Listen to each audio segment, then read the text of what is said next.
Hello and welcome to 73 and Sunny, the podcast about the journey of getting things just right. We talk to tech, sales, and marketing leaders about how they're growing, dialing in best practices, and getting closer to that sweet spot. Today, I am super excited to have Tina Miller join us.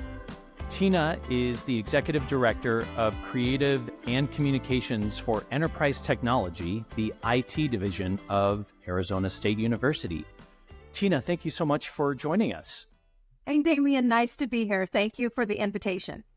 So I'm really excited about our conversation today, just because where you are, I think, is at the forefront of AI and innovation in education. I actually have my master's in education, so all of this is, I'm dealing with AI right now, so all of this is very much hitting home for me. And I wanted to start off with a quote that I found that you had said, which I think is very much in line with a lot of the sales and marketing leaders in our audience about storytelling and about how important that is to really communicate the point that you're trying to get across in a way that is relatable and memorable for people. So I want to start off with this quote that you said, and you said, "A leader's role in the era of AI is to be a storyteller who can translate complex data into compelling stories of possibility and progress. This is how we lead, inspire, and foster meaningful connections in a technologically advanced world." I think that's perfect. I'd love to get a little bit more context about what you mean and how you're seeing the importance of being a leader and being a storyteller, especially around AI. Yeah. Well, again, thank you for having me. And at Arizona State University, so we are the #1 university in the country for innovation for 9 years in a row. And so it's only natural that we are leading in this AI space. And what I've noticed too, I started this job back in, it's been about a year. So I've been at Enterprise Technology for a year now. And when I interviewed this time last year, AI wasn't even uttered in my interview. And then about 2 months into the job, our Chief Information Officer, Lev Gonick, came to me and he said, "Well, President Crow needs a slide deck of every AI project that's going on here at Arizona State University." So that was kind of my trial by fire into AI. And since then, we have been leading so many initiatives. And part of what I understand, especially through my colleagues across ASU and our enterprise, is that leaders didn't know what to do. They didn't know what tools they needed to adopt. They didn't know how to integrate them into their team. And on top of that, they're dealing with all these unknowns. So they don't know what tools to use. They're not quite sure how it could be implemented. And so for me, what I realized is that it was upon me to lead my team. And by doing that, AI has been around, I think since the 1960s. But the Gen AI is really what has been front and center since ChatGPT came on, online in November of 22. And so, but I looked at it and said, okay, if I want my team to move fast and be agile and flexible, I need to lead them and I need to learn as much as I can about AI. And so I just jumped in. I started listening to one podcast. Now I have this wonderful 73 and Sunny podcast to listen to. But I just started looking at newsletters and having conversations. And that's really what helped me start leading my team. And I even told them when I came in June, I said to them, I want everybody to be using at least one Gen AI tool by the end of October. And by the 1st of October, we had 100% adoption into my team with these tools. So you're actually mandating the use of AI. Yes, because my team at Arizona State University, we are responsible for communicating a lot of what's happening at AI. Because in some organizations, especially some of your listeners here, sometimes the chief marketing officer is in charge of AI. Sometimes it's the chief technology officer. It just depends on what the needs are of that organization. At Arizona State University, Lev Gonick, who I mentioned previously, our chief information officer, he is pretty much deemed the person that is responsible for socializing AI across our enterprise. And so because of that, my team has done a lot of storytelling around AI that it's what we call sometimes, pan university. So it's not just focused on what the information technology division is doing, but what our division is doing to help AI adoption across Arizona State University. And the best way to bring a lot of that together is through storytelling.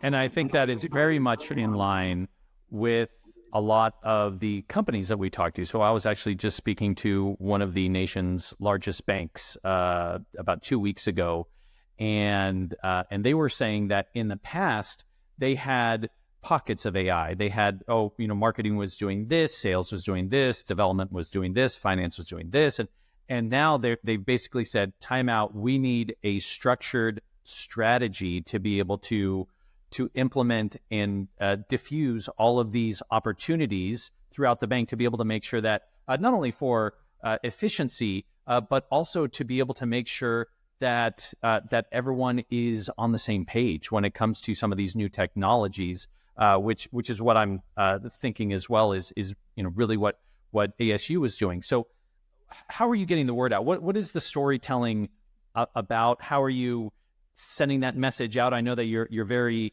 active on social media, but how are you getting the storytelling message out there?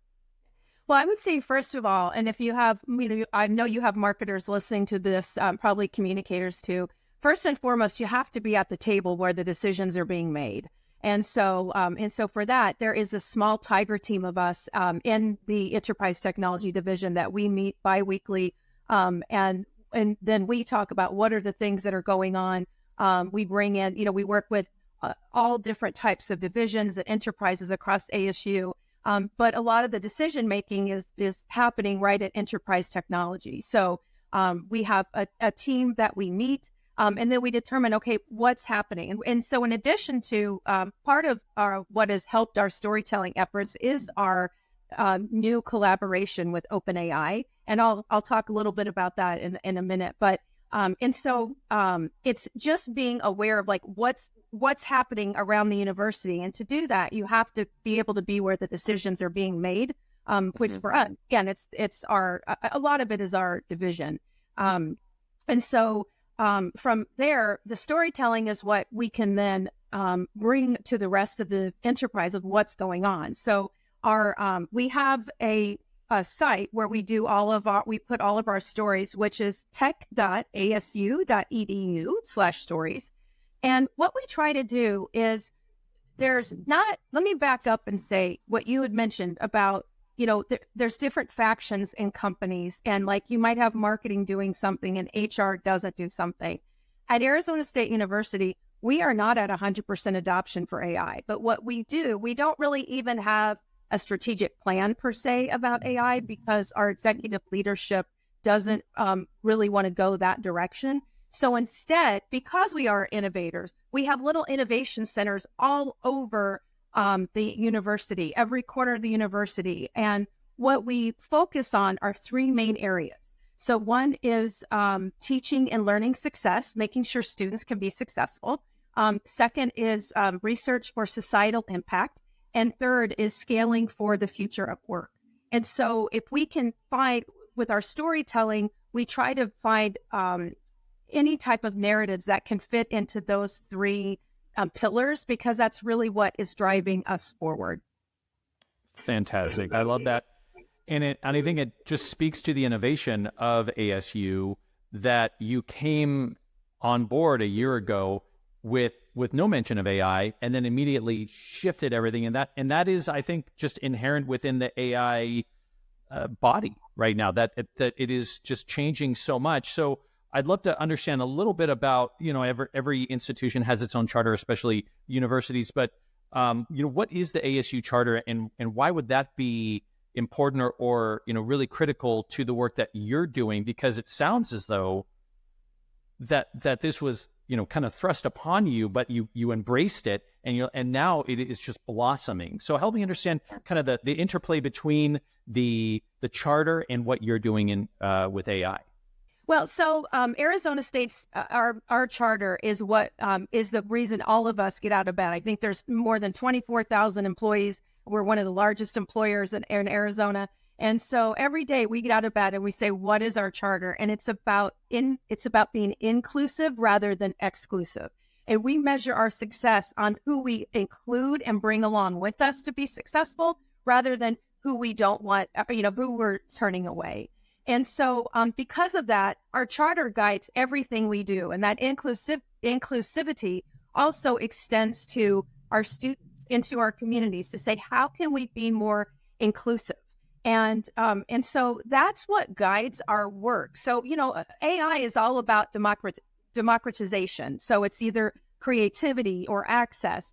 And so everything we do is about our charter. How can we be more inclusive? And so by using AI tools, we're able to democratize that. So faculty and researchers and staff can actually use these tools, and they're not just available to a few; they're available to everyone.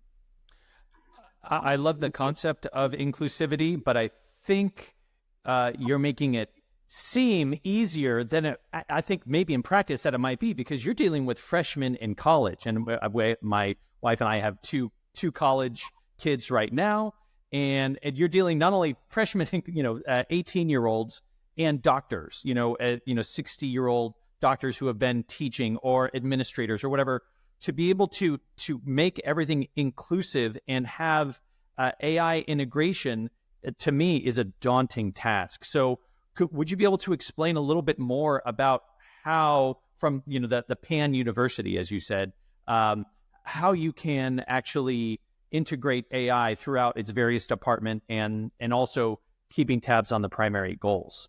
Yeah.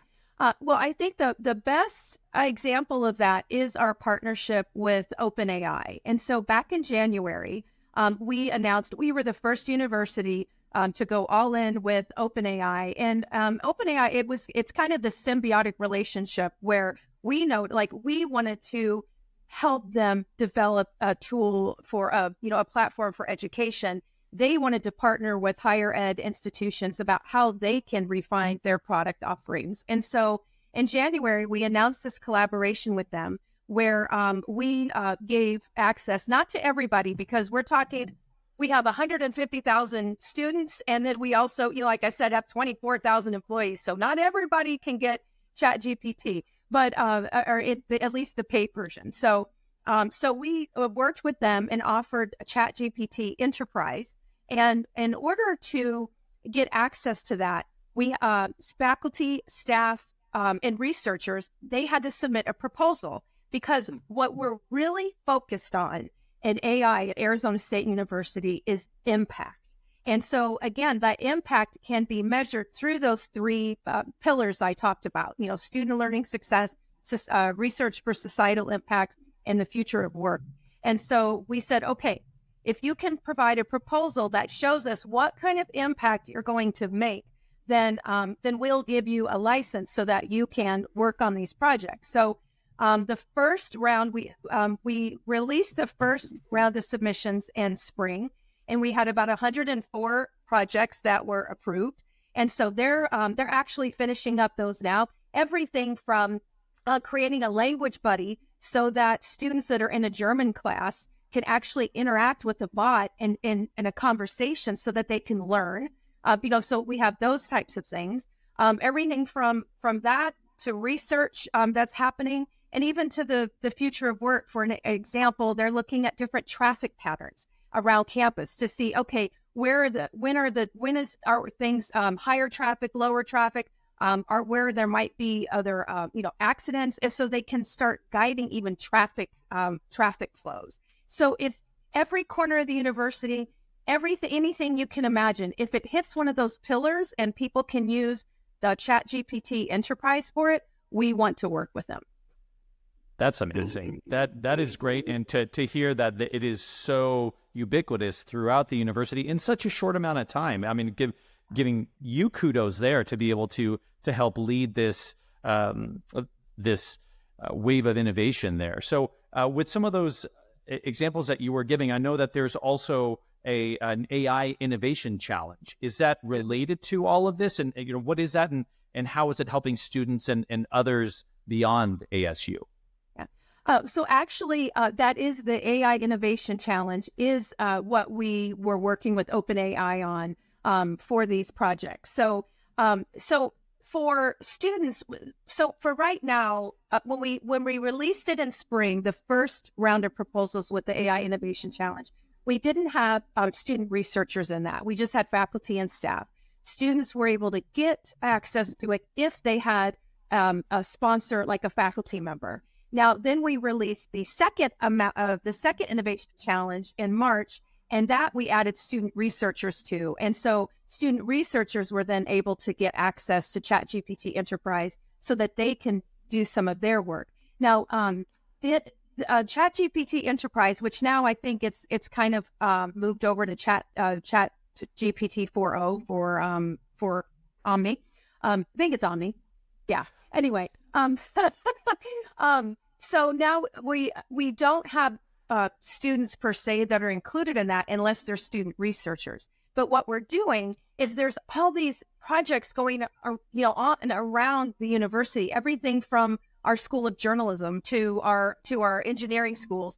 And so we're going to take that feedback and then say, okay, how can we then use that to give that to, our students who aren't student researchers. And so we're working on a model right now for that, of how we can give more access to students coming in the fall. But we haven't worked out all of those plans yet, because again, we're talking 150,000 students. And so we're just evaluating what is the best way that we can put that tool into the hands of our students. And we're right now at the beginning of that and figuring out how that's going to play out. Got it. And I would think that students would be, and this is just my thinking, but would be more apt and willing to adopt some of these AI pieces because they've always been in this flow of change, and they're the earliest adopters. And over the last couple of years, they've probably used AI a lot more than some of the other people. But I think with some of the people who have maybe been at ASU or even just in the workplace in general, have some trepidation around AI. And they're like, I don't really know. Like, I think it could be good, maybe spell check or maybe helping me with a shopping list or something. But gosh, I don't know. Is this going to, turn into something, not as positive? And so I know that there's the concept at ASU of principled innovation around AI. And I think that's an important piece of it to not only link with what you were talking about with storytelling to help people understand it, but also be okay with adopting it. So can you tell us a little bit about the principled innovation concept at ASU? Yes. So really everything we do starts with principled innovation. And basically it's saying that we have a responsibility, not just to our students, our faculty, our staff, but also to the community and to the world at large, to say, okay, are we creating responsibly? Is what we're doing going to help advance humankind? Because that's really what principled innovation is about. It's how can we be very thoughtful and deliberate in what we're doing and helping to move society forward, and not just like put things out there without really evaluating what the risks are. And so for principled innovation, it's really about valuing the human that's in the middle of this, and then also what does that mean for society and having a positive impact on society. That's again with our charter of being inclusive rather than exclusive, and then coupling that with principled innovation. That's really how AI is adopted through our enterprise. And you had just mentioned this, Tina, about the pivotal role between or bridging the gap between technology and humanity. Do you have any lessons, or do you have any examples of why that's important to be able to have that bridging of that gap? Because that's what we do here at Verse as well, is have AI and human, what we call human in the loop, or if AI has wants to raise its hand for a question, or it doesn't have the confidence level, we can fail over into a human that will then take over an actual empathetic conversation. But in your experience, help me understand kind of what you're seeing, the importance of in terms of the bridge between humanity and AI. So I guess one of the examples of that could be, for example, that we're working on some different bots. So one of them is we're working on a bot with one of the divisions is working on a bot where they have psychology students who are loading information into the bot so that and they're using personas so it can help train these future psychologists on what are some of the personas and the issues that people might have. And so it's helping them by creating a corpus of information of, different issues that people might have as far as stress and anxiety. So they're loading that into a bot, but at the same time, it's not replacing the human interaction. You still need counselors. You still need therapists to talk face-to-face to people, or like what we're doing, a virtual visit. So I think there's always opportunity to utilize the technology to learn and to even create GPTs or to create platforms, but you still need humans to be able to massage the data and to be able to look at that and still have that human interaction. And so by using AI, it's really just bolstering and helping people so that they can improve their communication. I love that. I'm gonna tell that to my daughter, who is a psychology major. So that's fantastic. That help is on the way. The help is on the way from that. Maybe she could transfer to ASU. But I love that example. But it's not. I think you are in it, so I think this comes very easily to you. But what are some obstacles that leaders and teams face when they're just starting out in terms of trying to integrate AI, and how can they overcome some of these challenges? Yeah, I love this question. Well, I think the number one obstacle is fear. And because sometimes when we don't understand something and we might be fearful of it, then we turn to negativity. And so to me, it's fear. And it's also it's like analysis paralysis, where there's so many choices and options. Where do you start? Where do you start in Gen I? What do you do? And so for our intents and purposes in this conversation, we are talking more about, generative AI, but I think that's part of it. And as a leader, we have to jump in. And like for me, like I said, my background is in higher education, but not necessarily technology. And so I just jumped in. I started listening to one podcast and then another podcast. And then I started reading newsletters. And then I just started having conversations with other people around the enterprise to say, what are you doing? And what are you doing? So, as I got more comfortable with AI, and again, I was using some of these tools because we can't promote at, Arizona State University in our division. We can't promote these things if we're not using them. And so I started jumping in, learning things, and then I started sharing what I learned with my team so people would be more comfortable, because I had to set the example to say, I don't know anything about this. So I just dove in and just started. I just started. And I would say for your listeners, start where you're at. Just start if you have the free open model version of, if it's Chat GPT or if it's Gemini. I mean, there's a lot of large language models out there. You just start experimenting with it. And then once you start getting comfortable with it, then you can start having, conversations. And so that's what I really encourage my team. Let's start using these tools so that we'll all know what it is, because my team is really one of the only teams at Arizona State University that is singularly focused on AI and what those stories look like and how we're bringing that to the rest of the university and the community. And so really it was me getting comfortable with it first and then encouraging my team to get comfortable with it. And there's, also the obstacle, there could be an obstacle of resources. And so that's part of it is, you do have, if, your listeners do have to, understand, like if you have to get resources and there might be some technology concerns, data privacy issues. And so those things have to, you have to be able to answer to those.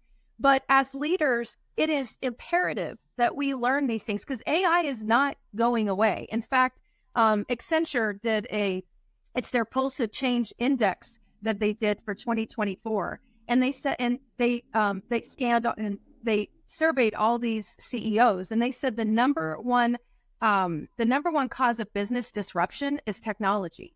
And so AI is not going away. And people will say AI is the future. No, AI is now. And so as leaders, we can't look to 2 months down the road, because this technology is moving so fast.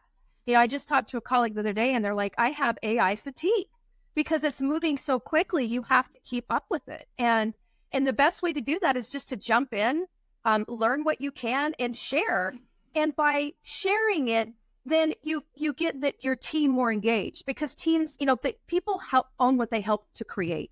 And so for me, I really wanted to create an open environment where there's experimentation is encouraged, whatever Gen AI tool it is, sharing it. And then what I told my team is, I want all of you to be subject matter experts in AI. So, I lead the creative and communications team. And so I talked to our photographer, and I told him, find, the ways that you can use ethical photography and talk about that.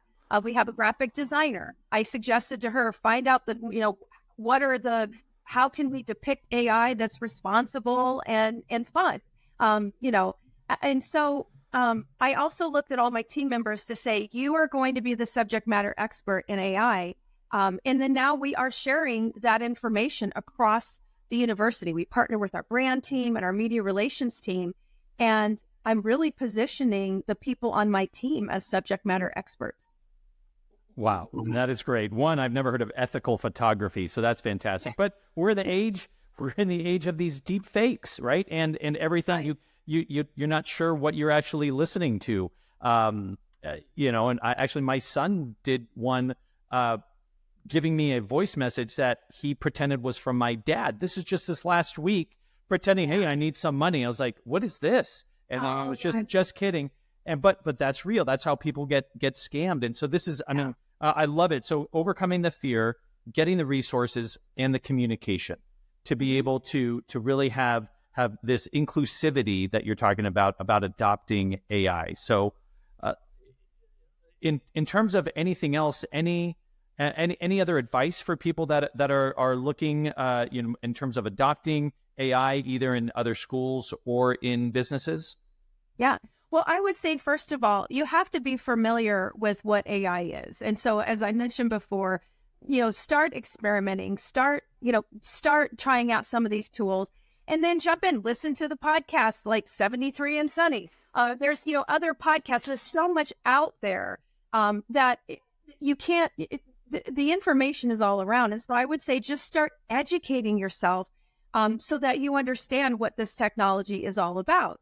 Because this is the worst version of Gen AI that we're ever going to experience. It's only going to get better and better and better. And so, it's just staying ahead of it. Even if you just take 10 minutes, sign up for some newsletters or things, and just take 10 minutes a day just to read. But really, I think it starts with educating yourself. It's just like in higher ed when you get a degree, it's like you don't just educate the person, you educate the family and the community. And it's the same thing. Just educate yourself.